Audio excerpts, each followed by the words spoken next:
أما بعد فإن خير الحديث كتاب الله وخير الهدي هدي محمد صلى الله عليه وسلم وشر الأمور محدثاتها وكل محدثة بدعة وكل بدعة ضلالة وكل ضلالة في النار.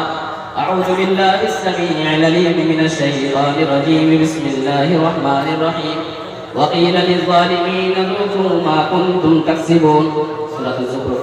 وقال وعن أبي ذر رضي الله عنه عن النبي صلى الله عليه وسلم فيما يروي عن ربه أنه عز وجل قال إني حرمت الظلم على نفسي وجعلته بينكم محرما فلا تظالموا.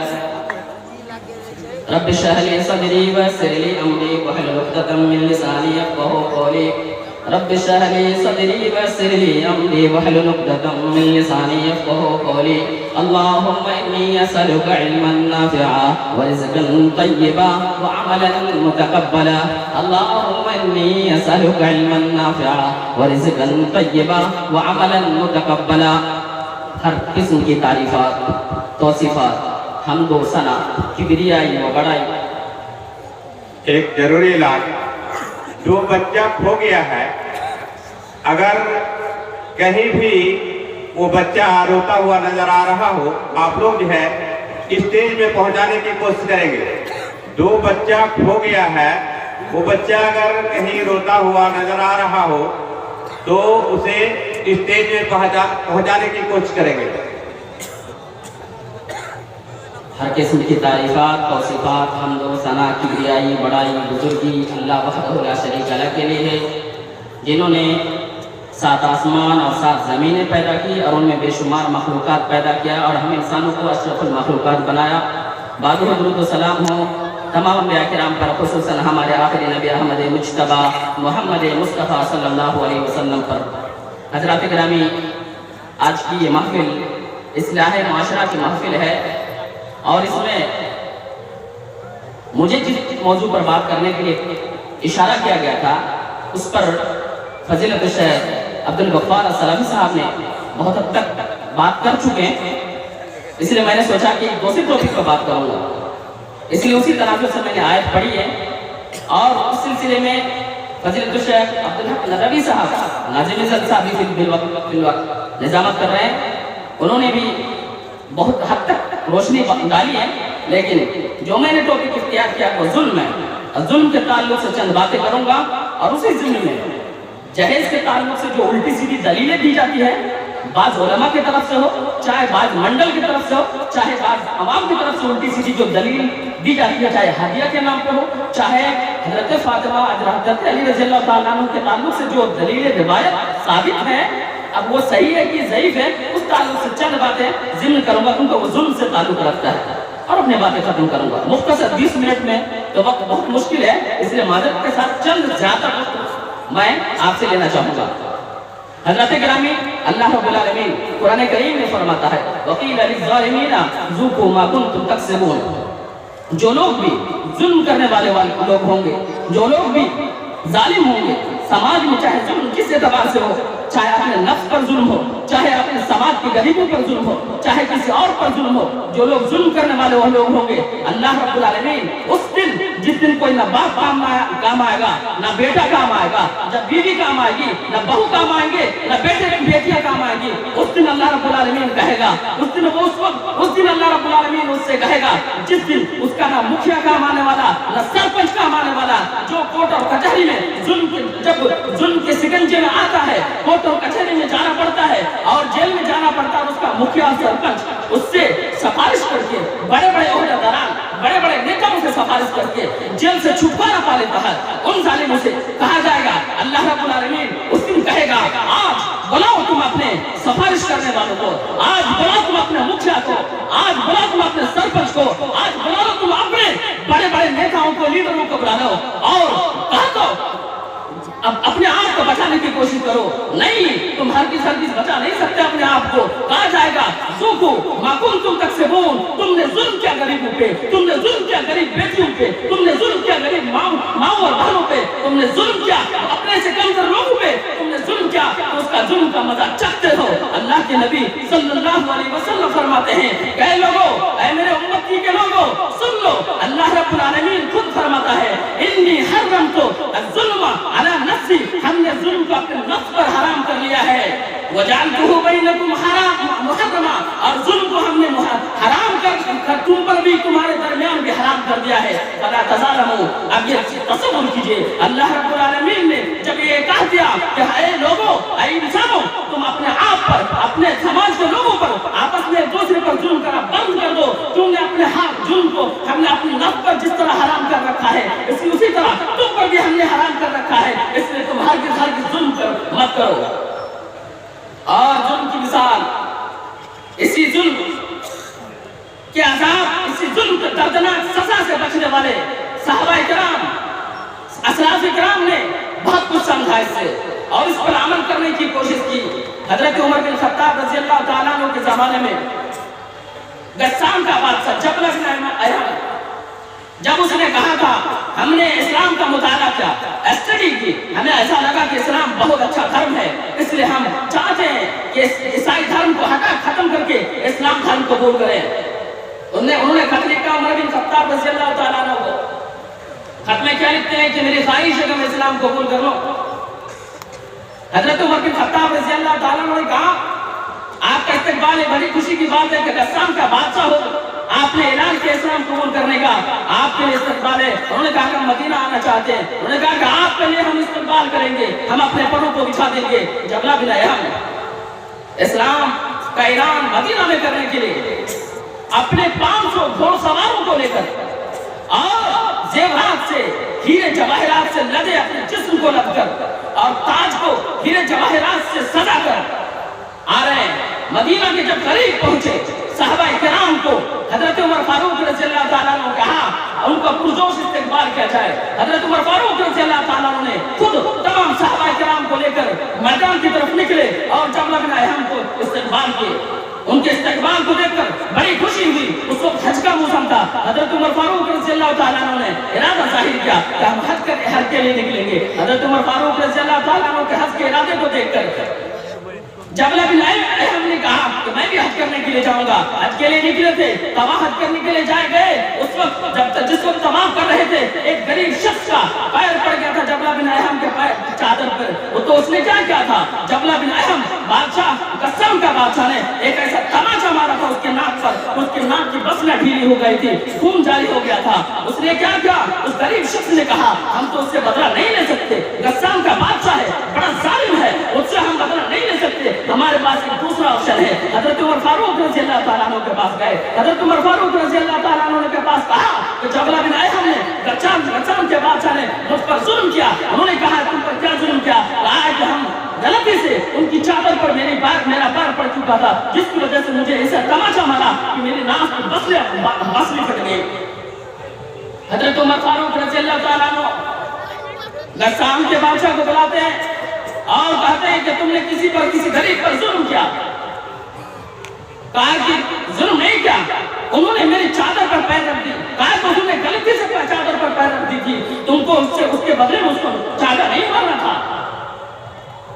کہا تو غریب شخص سے اب اس کا کیا ہوگا؟ کہا کہ اس کا یہی ہوگا یا تو آپ اس غریب شخص کو منا لیجئے، راضی کر لیجئے، خوش کر لیجئے جس طرح سے بھی ہو، ورنہ اگر وہ اڑ گیا بدلہ لینے پر تو اس کا بدلہ اس کو دینا کر رہوں گا۔ کہا کہ اس کا کیا انجام ہوگا؟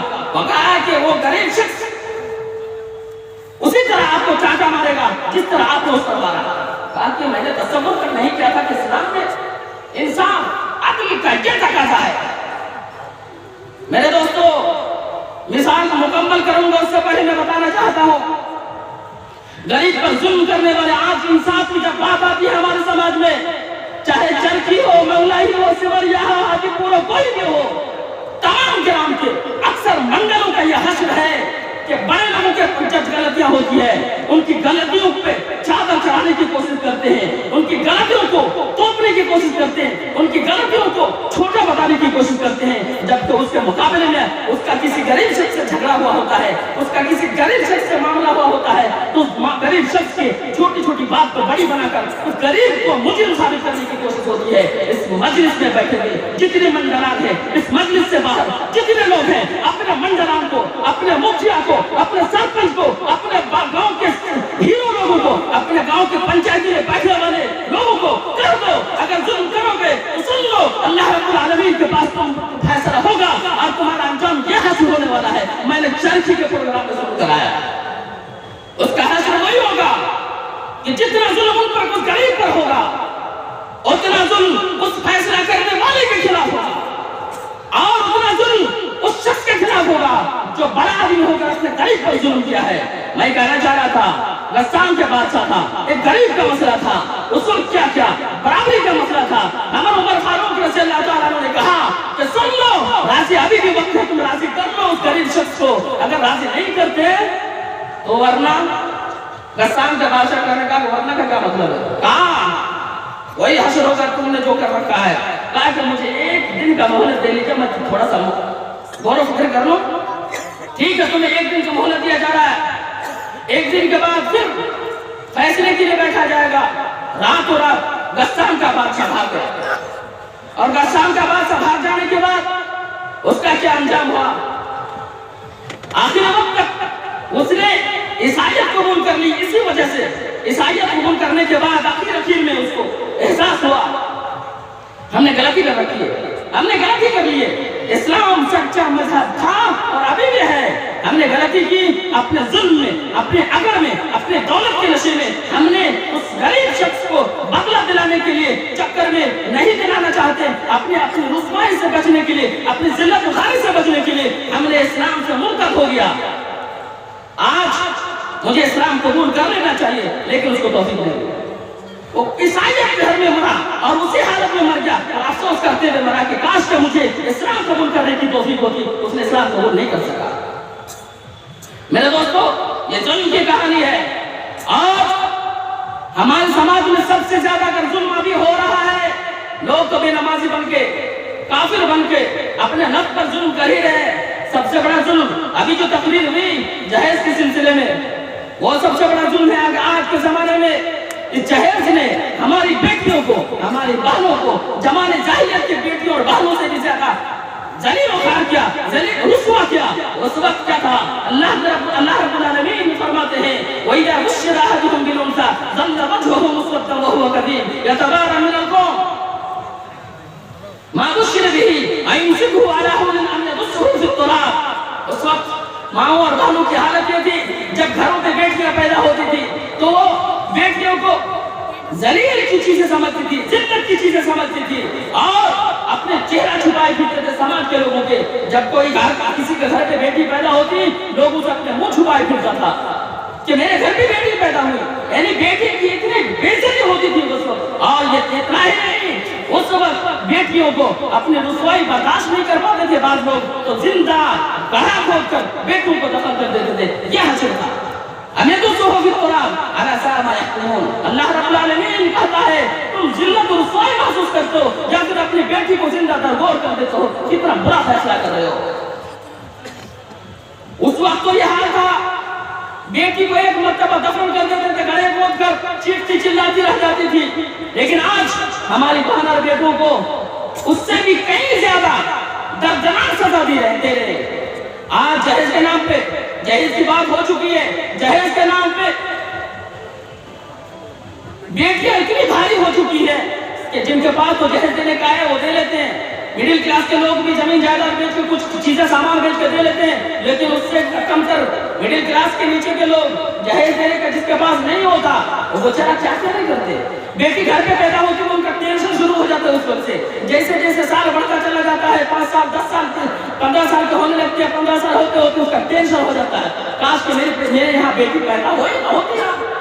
जो बेटी जन्नत का टिकट है, जिस बेटी के बारे में मेरे नबी ने कहा कि जो इन बेटियों की वजह से मतलब दुनिया में हाज़िही बनाती बिशैइन कुन्न लहू सिफ़रा ان بیٹیوں کی وجہ سے جہنم کی آگ سے بچ سکتا ہے، اگر وہ بیٹیاں ان بیٹیوں کی صحیح تربیت کی، ان بیٹیوں کے نکاح کا صحیح انتظام کیا، ان بیٹیوں کی وجہ سے برداشت کی، تو ان کے لیے جہنم سے بچنے کا ذریعہ بنے گا۔ وہ جہنم کے آگے آڑ بن کے ماں اور باپ کو جہنم سے بچائیں گی۔ وہ بیٹیاں ان بیٹیوں کے برابر فضیلت آپ کے بیٹے نہیں ہو سکتے جن کے لیے آپ موٹر سائیکل لیتے ہیں، جن کے لیے آپ اتنے پلنگ اور لاکھوں روپے کے سامان لیتے ہیں، وہ جہنم سے آپ کو بچانے والا نہیں ہوگا، بیٹیاں ہوگی۔ لیکن بیٹیوں کا حشر ہمارے سماج نے کیا کر رکھا ہے، بات گزر چکی ہے اسی پروگرام میں، تفصیل میں نہیں جانا چاہتا ہوں، لیکن میرے دوستو اس جہیز کو صحیح ثابت کرنے کے لیے جو دلائل دی جاتی ہے ان دلائل کا تذکیہ میں کرنا چاہتا ہوں۔ ایک دلیل تو یہ دی جاتی ہے کہ ہدیہ ہے، تحابو کا لفظ ہے، اللہ کے نبی نے کہا آپس میں ایک دوسرے کو ہدیہ دو اور ایک دوسرے کے ساتھ محبت کرو۔ اس دلیل کو پیش کر دینے کے بعد کہتے ہیں اگر بیٹی کو یا داماد کو سسر والے دیتے ہیں تو یہ ہدیہ ہے، ہدیہ لینا جائز ہے، اللہ کے نبی کی حدیث ہے، اس لیے ہدیہ لے سکتے ہیں۔ میرے دوستو بہت ساری نیکیاں ایسی ہیں اگر مناسب وقت میں آپ نہیں کریں گے تو حرام ہو جائیں گے۔ آپ مان کے چلو جوہر کی نماز اگر مناسب وقت میں اس کے مقررہ وقت میں نہیں پڑھیں گے، عصر کے وقت پڑھیں گے، عصر کے وقت عصر کی نماز ظہر کے وقت پڑھیں گے تو حرام ہے، آپ کی نماز قبول نہیں کی جائے گی۔ اسی طرح بے شمار مثالیں بھری پڑی ہے۔ آپ کے پاس مسجد ہے، دنیاوی امور کو لے کر اختلاف کر بیٹھے، لیکن مسجد کے بغل میں مسجد تیار کر رہے ہیں، وہ مسجد آپ کو جنت میں نہیں لے جائے گی بلکہ وہ مسجد آپ کو جہنم میں لے جائے گی۔ اسی طرح اگر ہدیہ کی جگہ پر دیں گے، محبت کی نیت سے دیں گے تو محبت کی نیکی ملے گی، اور اگر ہدیہ ایسے وقت میں دے رہے ہیں جس وقت میں دینے کی وجہ سے دوسری غریب بیٹیوں پر بوجھ بنتا جا رہا ہے، جس وقت ہدیہ دینے کی وجہ سے غریب لوگوں کے اوپر ایک ظلم کا ماحول تیار ہوتا ہے، اگر اس وقت آپ ہدیہ دیں گے شادی کی مناسبت سے یا شادی کے فوراً بعد وہ ہدیہ بول کر دیں گے تو یہ ظلم کا ماحول ہوگا غریبوں کے خلاف، اس لیے اس وقت اس کو ہدیہ تصور ہرگز نہیں کر سکتے، ظلم تصور کریں گے، ہدیہ نہیں وہ ظلم ہے اور یہ نیکی نہیں مل سکتی ہے۔ جو ظلم کا کام کرے وہ اس میں نیکی نہیں ملے گی۔ اسلام مصلحت اور حکمت کے خاطر بہت سارے مسائل کو بہت ساری مناسبت سے منع کرتا ہے اور بہت ساری مناسبت سے اجازت دیتا ہے۔ آپ نے سنا ہوگا کہ جو بوڑھی عورتیں جن کو خواہش نہیں ہوتی ہے، شادی کرنے کی خواہش نہیں ہوتی ہے، جو بالکل آخر عمر کو پہنچ چکے ہوتے ہیں، ان کے سر سے دوپٹہ ہٹ جائے تو کوئی گناہ نہیں ہے۔ سورۃ نور کے اندر اللہ رب العالمین نے فرمایا کوئی حرج نہیں ہے، والقواعد من النساء اللاتي لا يرجون نكاحا فليس عليهن جناح ان يضعن، کوئی حرج نہیں ہے۔ لیکن اگر وہ بوڑھی عورتیں بھی شادی کی خواہش پیدا کریں اپنے اندر یا پھر اس کو دیکھ کر کوئی خواہش کسی کو خواہش آئے شادی کی تو ان کے لیے بھی پردہ واجب ہو جاتا ہے۔ اسی طرح جب یہ اجازت والا حکم علت آ جانے کی وجہ سے، کوئی بیماری آ جانے کی وجہ سے، کوئی سبب آ جانے کی وجہ سے، کوئی رکاوٹ آ جانے کی وجہ سے وہ منع ہو سکتا ہے، تو یہ ہدیہ جس ہدیے کی وجہ سے اگر دوسری غریب بیٹیوں کا شادی رکتی ہے، دوسری غریب بیٹیوں کے لیے ظلم کا ماحول پیدا ہوتا ہے تو یہ ہدیہ نہیں ہوتا، ظلم ہوتا ہے۔ اور ظلم کرنے والے سن لو، دلیل ہے الٹی سیدھی دے کر اپنے جہیز کو صحیح ثابت کرنے کے لیے، چاہے ماسٹر ہو، چاہے مولانا ہو، چاہے عام پبلک ہو، اگر وہ اس ظلم کا ماحول تیار کرتا ہے ہدیہ کے نام پر، جہیز کے نام پر، تو یہ جہیز ہی مانا جائے گا، ہدیہ نہیں مانا جائے گا۔ بعض لوگ یہ کہتے ہیں کہ سسر والے خوشی سے دیتے ہیں تو خوشی سے لینے لیتے ہیں، کون سی بات ہے؟ میرے دوستو جب بیٹی کی شادی ہوتی ہے غریب لوگ خوشی بول کر داماد کو اس لیے دیتے ہیں کہ اگر خوشی بول کر داماد کو نہیں دیں گے تو ہماری بیٹی بکے گی نہیں، ہماری بیٹی بکے گی نہیں، اور اگر ہم خوشی بول کر نہیں دیتے ہیں اور نہیں دیتے ہیں روک لیتے ہیں جہیز کو تو کل ہو کر جس گھر پہ ہماری بیٹی جائے گی ان کے گھر پہ دوسری بہویں بھی آئیں گی، وہ جہیز کا سامان لے کر آئیں گے، پڑوس کے لوگ، نند، ساس، دوسری ساسیں، دوسری نند اور ساس کے دوسری جاننے والے لوگ آئیں گے اور منہ پہ ٹٹولیں گے کہ تم بہو نے کیا لے کر آیا، دوسرے مرد لوگ آئیں گے منہ پہ ٹٹولیں گے کہ بہو نے کیا لے کر آیا، اس پر ہم ان پہ تانا دیں گے، پھر وہ تانا بیٹی پر آئے گی، بیٹی میں سارے لوگ مل کر تانا دیں گے، میری بیٹی برداشت نہیں کر پائے گی، اس لیے میں زمین بیچ کر، سود پر لے کر، رشوت پر لے کر، اور قرضے لے کر، سارا کچھ کر کے جیسا بھی ہو بھیک مانگ کر ہم اپنی بیٹی کو خوشی بول کر دیتے ہیں۔ یہ خوشی کے بارے میں نہیں ہوتا، اس کا دل کتنا رو رہا ہوتا ہے، اس کا دل کتنا کرب رہا ہوتا ہے، اس کا دل کتنا دہشت میں ہوتا ہے، ان کو خود پتا ہے، وہ مسکراتے ہوئے اپنی بیٹی کے جہیز کے سامان کو تیار کرتا ہے۔ اور ظالم لوگ یہ سمجھ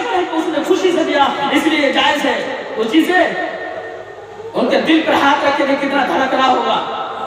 खुशी नहीं होती, वो खुशी बोलकर जुल्म को खुशी से ताबूर करते हैं कि समाज के लोगों ने जुल्म का माहौल तैयार किया, जिस वजह से मुझे देना मजबूरी है, और ये मजबूरी मैं खुशी देकर देता हूँ, वरना कल होकर हमारी बेटी को सताएंगे लोग, सारे लोग कल होकर मेरी बेटी को सताएंगे, इसलिए खुशी बोलकर देते हो। मेरे दोस्तों, पड़ोसी मुल्क में इसी तरह की एक मिसाल सुन लीजिए। खुशी से देने वाले खुशी से मिली हुई चीज को चाहे और ये हत्या समझने वाले सुन लीजिए। पड़ोसी मुल्क में एक शख्स हकीम अब्दुल अजीज फिरोजपुरी वो बयान करते हैं कि एक शख्स एक छोटा सा बाजार में चटाई लेकर, नमाज पढ़ने वाली चटाई लेकर घूम रहा था। वो बेच रहा था, बेचने की कोशिश कर रहा था, लेकिन उसकी चटाई बिक नहीं रही थी। उसने हकीम अब्दुल अजीज से कहा, हकीम साहब जरा मेरी चटाई 40 रुपए में ले लीजिए, मेरे घर जाने का बंदोबस्त हो जाएगा, क्योंकि उनका घर वहां से बहुत दूर था, बंदोबस्त हो जाएगा। फिर क्या हुआ, हकीम अब्दुल अजीज ने कहा 40 रुपया मुझे मैं दे रहा हूँ, आप चटाई रख दीजिए। कहा कि चटाई आप ले लीजिए, कहा कि वहां पर रख दीजिए, वहां पे लोग नमाज पढ़ने के लिए आते, लोग नमाज पढ़ लेंगे उसमें, मुझे चटाई की जरूरत नहीं है। उसने 40 रुपए लेकर वो घर चला गया। फिर जब वो आता था उस शहर में, तो उस हकीम अब्दुल अजीज से कहा सलाम करता, दुआएं करता और वहां से गुजर जाता। एक दिन के बाद हकीम अब्दुल अजीज ने कहा कि तुमने क्या मुस्तकिल कोई ज़राए आमदनी स्टार्ट नहीं किया, क्या प्रोफेशन स्टार्ट नहीं किया कि तुम्हारा कोई आमदनी का जरिया हो? उसने कहा कि मेरा यही आमदनी का जरिया है कि मैं कोई चीजें लेता हूँ और बेचता हूँ। चूंकि समाज के झगड़े की वजह से, बाद मामलात की वजह से मुझे समाज के लोगों ने इल्जाम लगाकर जेल में डाल दिया था, और जेल में डालने के बाद मुझे काफी दूर तक जेल में रहना पड़ा था। और उन्हें ये कहते थे, ये भी कहा दिया कि जेल में एक वाकया है, बहुत खतरनाक वाकया। उसने वाकया सुनाना शुरू कर दिया। वाकया ये था, उसमें एक बूढ़ा शख्स था, वो बूढ़ा शख्स को उन्होंने कहा कि उस बूढ़ा शख्स मेरे ही जेल में, जिस जेल में मैं रहता था उस जेल में वो बूढ़ा शख्स रहता था, और बूढ़ा शख्स का यह आलम था कि दिन भर रात भर कभी नहीं सोता था, रात भर रोता था, रात दिन भर रोता था। उसके रोने की वजह से उसके आंख के नीचे वाला हिस्सा गोश्त फूल गया था, आंख अंदर धंस गई थी, और आंख से उसका सूझना कम हो गया था, और दिन भर ऐसा रोता था जैसे हंडी में पानी उबलता हुआ, पानी उबलता है उसी तरह उसका सीना उबलता था। वो रोता था, गिड़गिड़ाता था, वो कभी हंसने का नाम नहीं लेता था। एक दिन की बात है, मैं उनके करीब गया और जानने की कोशिश की, बाबा आपने कभी नहीं हंसा, आपको कभी हंसते हुए नहीं देखा, आपको कभी मैंने मुस्कुराते हुए नहीं देखा, जब भी देखा आपको रोते हुए और गिड़गिड़ाते हुए और आपके सीने से आग उबलते हुए देखा मैंने। क्या आपकी जिंदगी में कभी खुशी लाने की कोशिश नहीं की? क्या वजह है? आप मुझे क्या बताएंगे? आप इतनी रोना धोना क्यों कर रहे हैं? अपनी जिंदगी में मुस्कुराहट लाइए। उन्होंने कहा कि मैं मुस्कुराने के लिए बहुत सारी बातें की, उसको हंसाने की बात कहे, लेकिन वो उसका हंसने का नाम नहीं ले रहा था। उस बुजुर्ग से मैंने कहा फिर वजह क्या बाबा, आप मुझे बता दीजिए जरूर, जो आप हंस क्यों नहीं रही है?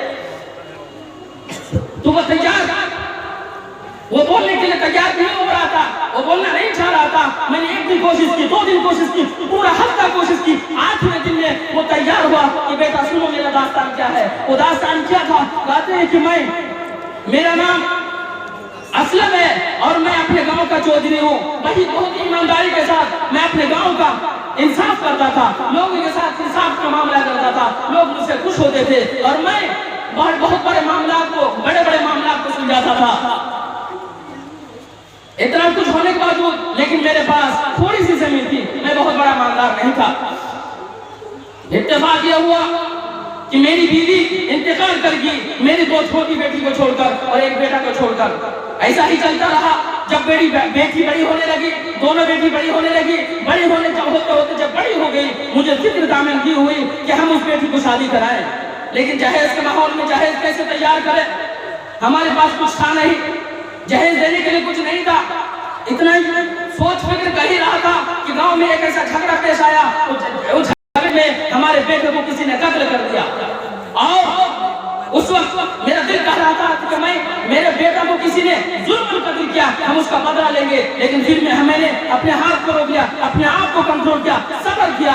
इस वजह से सब्र किया कि हम अगर बदला लेने की कोशिश करें, बेटा के बदले में किसी और को कत्ल करें, बेटा का बदला ले लें, तो हम फिर जेल में चले जाएंगे, फिर हमारी 2 बेटियों का क्या हाल होगा। ہماری بیٹیوں کو کوئی نہیں ہے میرے سوا، اس کی ماں بچپنے میں گزر چکی ہے، اس بیٹیوں کا کیا حال ہوگا؟ میں نے 2 بیٹی کی خیال رکھتے ہوئے بدلہ نہیں لیا، برداشت کر لیا، معاف کر دیا میرے بیٹے کو قتل کرنے والے کو۔ پھر کیا ہوا؟ میں نے بہت تلاشنے کی کوشش کی، رشتہ تلاشنے کی کوشش کی، رشتہ تلاشتا رہا، رشتہ نہیں مل رہا۔ میں چودھری تھا، میں منڈل تھا، میں گاؤں کا وچار پنچایتی میں فیصلے کرنے والے شخص تھا، میرا نام سن کر لوگ آتے تو تھے میری بیٹی کو دیکھنے کے لیے، لیکن میری بیٹی کی تو تعریف کرتے تھے، کتنی خوبصورت ہے، کتنی پڑھی لکھی ہے، کتنی حیا شرم والی بیٹی ہے، اور کتنی لاجواب لڑکی ہے، اور کتنے علم والی لڑکی ہے۔ لیکن تعریف کرنے کے بعد جب ان کو پتہ چلتا تھا کہ میرے پاس جہیز دینے کا کچھ نہیں ہے تو میرے گھر سے واپس چلا جاتا تھا، دوبارہ میرے گھر سے واپس پناہ کرنے کی کوشش نہیں کرتا۔ دیکھتے دن گزرتا گیا، سال گزرتا گیا، پڑوس میں ایک یوسف منڈل تھا، یوسف پڑوس گاؤں کے یوسف منڈل کو میں نے کہا آپ کے پاس 2 بیٹے ہیں، اس بیٹے کے 2 بیٹے کی شادی آپ میری بیٹی سے کرا دیجئے، جہاں تک جہیز کی بات ہے میں جہاں تک ہو سکے گا انتظام کر دوں گا۔ یوسف منڈل، یوسف چودھری میرا نام سنتے ہی آیا، میری بیٹی کو دیکھا، خوش ہو گیا، کتنی خوبصورت، کتنی پیاری، کتنی پڑھی لکھی، شرم و حیا والی اور کتنا علم والی بچی ہے، میرے گھر پہ بہو بن کے جائے گی تو میرے گھر کو جنت بنا دے گی۔ لیکن جب انہیں پتہ چلا کہ ان کے پاس جہیز دینے کا کچھ نہیں ہے تو انہوں نے کہا کہ میں کینسل کرتا ہوں اس رشتے کو۔ پھر کیا ہوا؟ میں نے ان کو ملنے سماجت کی، کہا کہ جہیز کی بات ہے، میرے پاس کچھ زمین ہے، اس میں سے کچھ بیچ کر جہیز کا کچھ انتظام کر دوں گا۔ تیار ہو گئے، کچھ دنوں کے بعد بارات لے کر آئے، بارات لے کر آنے کے بعد سچ دھج کے سارے لوگ تیار تھے، بہت بڑی ٹیم آئی تھی باراتی کی شکل میں، ہم نے کھانے پینے کا سارا انتظام کیا، ہم نے کچھ سامان خرید کے رکھا، زمین میں سے آدھی زمین بیچ کر سامان خرید کے ہم نے جہیز کی شکل میں لاد رکھا تھا۔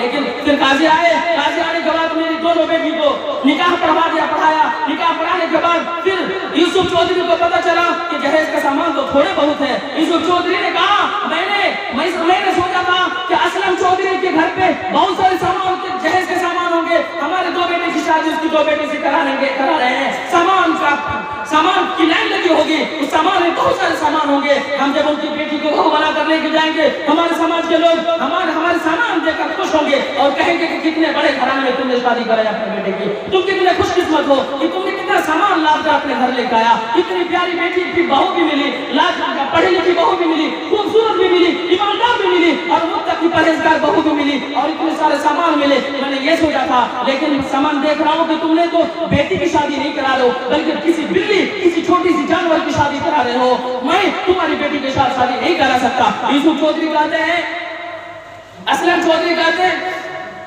پھر کیا ہوا کہ میں نے اپنی پگڑی کو اس یوسف چودھری کے پیر پہ رکھ دیا اور کہا میں چودھری ہوں، میری عزت بھی ہے سماج میں، آپ جہیز کی وجہ سے ان 2 بیٹی کو آپ واپس لے کے جا رہے ہیں جن کی نکاح پڑھا جا چکا ہے، نکاح پڑھا دیا قاضی صاحب نے، آپ ان کی نکاح پڑھانے کے بعد بھی چھوڑ کے جا رہے ہیں، لوگ ہمارے ساتھ کیا مذاق اڑائیں گے، ہماری عزت میں مٹی میں مل جائے گی، آپ اتنا کوئی ظلم نہ کریں۔ ہماری وہ بیٹی جو ماں کے لیے پوری زندگی ترس گئی، بچپن سے لے کے بغیر ماں کے انہوں نے پلی بڑھی، مجھے ماں مانتی تھی، مجھے باپ مانتی تھی، انہوں نے ان کو ماں کی محبت نہیں ملی، اب تو ساس کی محبت مل سکتی تھی لیکن آپ اس کو مت اجاڑیے، اب ساس کی محبت ملنے دیجیے، ماں کی محبت کے بغیر اس نے زندگی گزاری، کتنی ظلم کی زندگی گزاری ہے، کتنی اندھیرے کی زندگی گزاری، تڑپی روئی سب کچھ کی، آج اس کو پھر رونے کا موقع مت دیجیے، آج اس کو مت رلائیے۔ لیکن اسلم چودھری نے کہا نہیں، سماج کا پھر باراتی کے سارے لوگوں کو کہا کہ چلو اس گھر سے واپس چلے جاؤ، ہم دوسری جگہ پہ اپنی بیٹی کی شادی کرائیں گے اور شان سے کرائیں گے،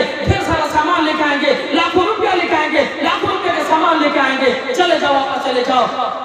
اتنا سننا تھا کہ جو بیٹی یہ سوچ رہی تھی گھر پہ بیٹھ کے کہ اب ہماری شادی ہو جائے گی تو ہماری ماں کے بغیر ہماری شادی ہو رہی ہے، وہ رو رہی تھی ماں کی وجہ سے کہ آج میری ماں ہوتی تو مجھے ودا کرتی، محبت سے ودا کرتی، میری انوشا ہم دونوں بہن کو اپنے آنچل میں رکھ کر الوداع کرتی، آج وہ ماں نہیں ہے، وہ رو رہی تھی۔ ادھر باپ گر گرا رہے ہیں، یوسف چودھری کے پیر پر سر رکھ کے گر گرا رہے ہیں، اتنے میں جب گر گرانے کی آواز چیخار ہو گئی تو بیٹی گھر سے آئی اور گھر سے آ کے دیکھ رہے ہیں کیا کہ وہ منت و سماجت کر رہے ہیں، اپنے وہ ہونے والے سسر کے پیر پہ سر رکھ کر وہ گا رہے ہیں اور وہ انکار کر رہے ہیں صرف اور صرف جہیز کی وجہ سے۔ بڑی بیٹی کلثوم نے کیا کی کہ میرے باپ کو، میرے اتنی عزت رکھنے والے باپ، میرے سماج میں، ہمارے سماج میں میرے باپ کی اتنی عزت ہے، اس کے के बावजूद मेरे बाप को हम दो बहन की वजह से यूसुफ चौधरी के पैर पे मेरे बाप की पगड़ी उछाली जा रही है, मेरे बाप सर झुकाए उसको सजदा कर रहे हैं, लेकिन फिर भी नहीं मान रहे, सिर्फ और सिर्फ जहेज की वजह से। हम दोनों बहन की वजह से मेरे बाप को इतनी सुन्नत और रुसवाई का सामना करना पड़ रहा है।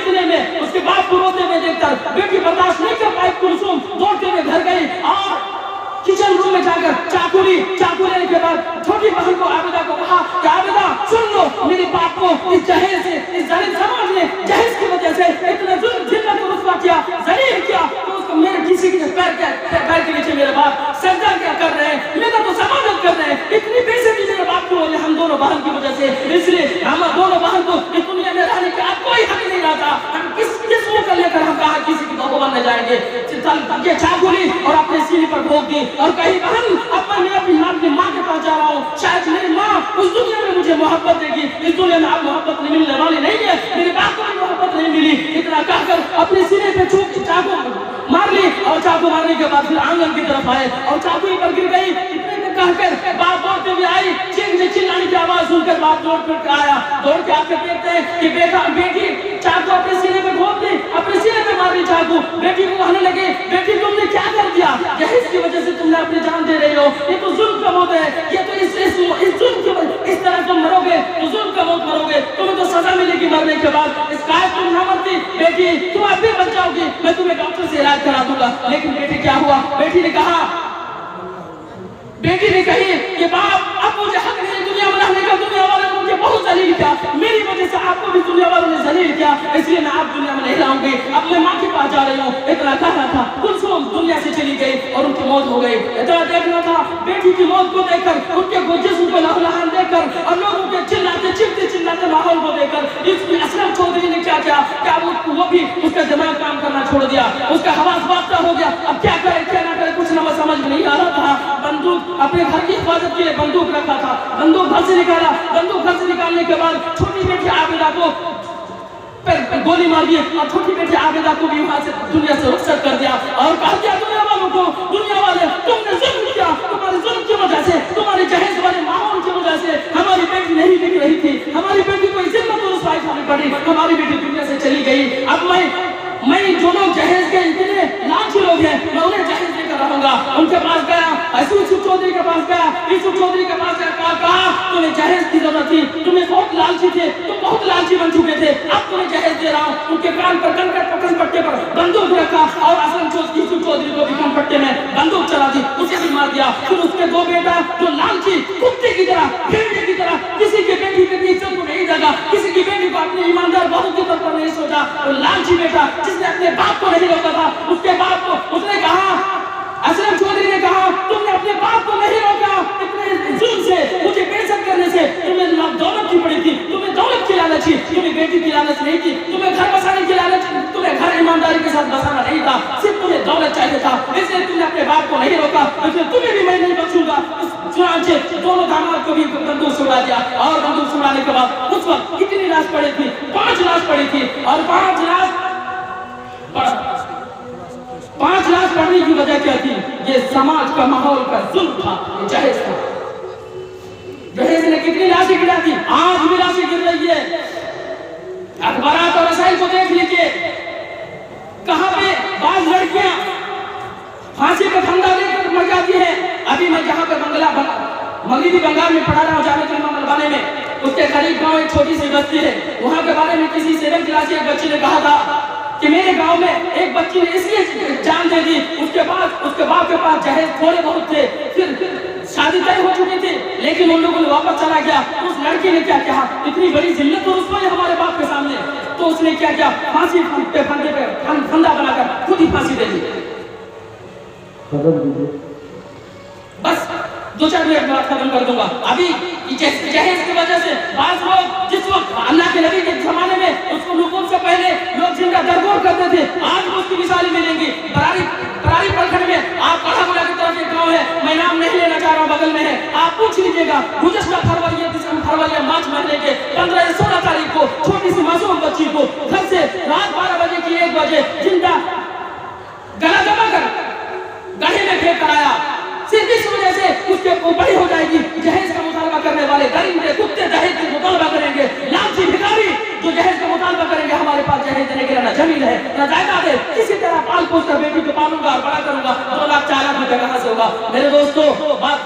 चाह रहा हूँ, मैं कहना चाह रहा हूँ कि जहेज ने कितने लोगों को सूद पर कर्जा लेने पर मजबूर किया, और सूद माँ से जिना करने से भी बदतर गुनाह है, उस सूद से बचाना की जिम्मेदारी किनकी होगी। और ये दूसरे लोग अपनी जायदाद का कर्जा करे डूब जाते हैं, और वो कर्जा जिसके लिए अल्लाह के नबी हर नमाज में दुआ करते थे, अल्लाह मुझे कर्जा भी मैं खाना चाहता हूँ, मुझे कर्जा में मत डुबा। कितने माँ बाप कर्जे में डूब जाते हैं, कितने माँ बाप सूद और रिश्वत पे लेते हैं पैसे, ये सब गुनाह है।